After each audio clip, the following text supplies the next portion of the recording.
Fait que dans le fond, l'état normal du système, c'est comme ça. La lumière verte allumée, pavillon noir, alarme sécurité GIA, système normal, avec la date.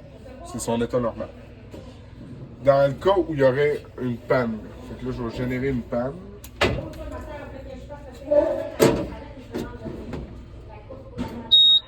Bon, le panneau commence à biper. C'est extrêmement désagréable. Pour l'arrêter, on appuie sur le bouton liste défaut.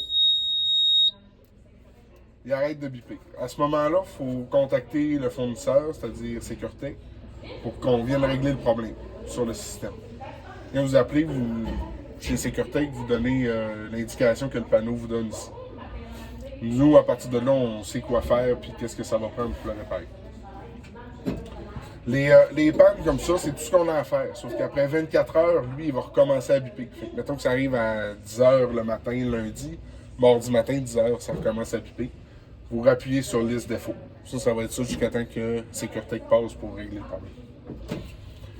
Par contre, si c'est une panne de courant, ben, le problème se règle par lui-même.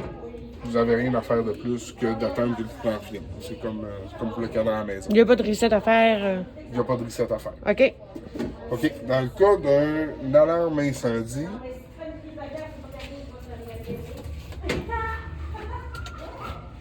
là, c'est-tu grave si ça sonne un petit peu?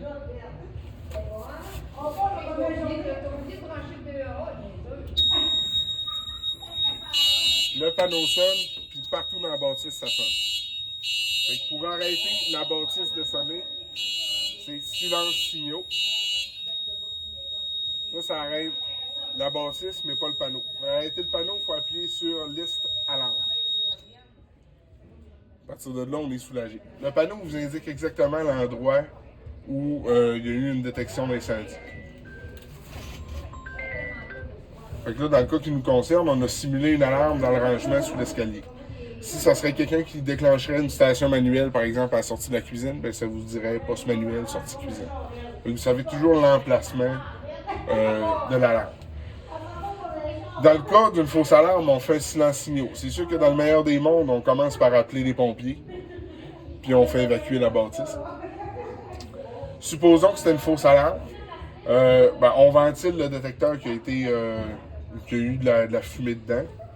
Puis après ça, une fois qu'on a réglé le problème, ou on réarme notre station manuelle, une fois qu'on a réglé le problème, on vient faire un réarmement du système ici.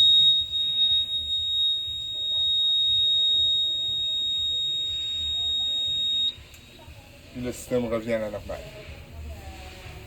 C'est tout.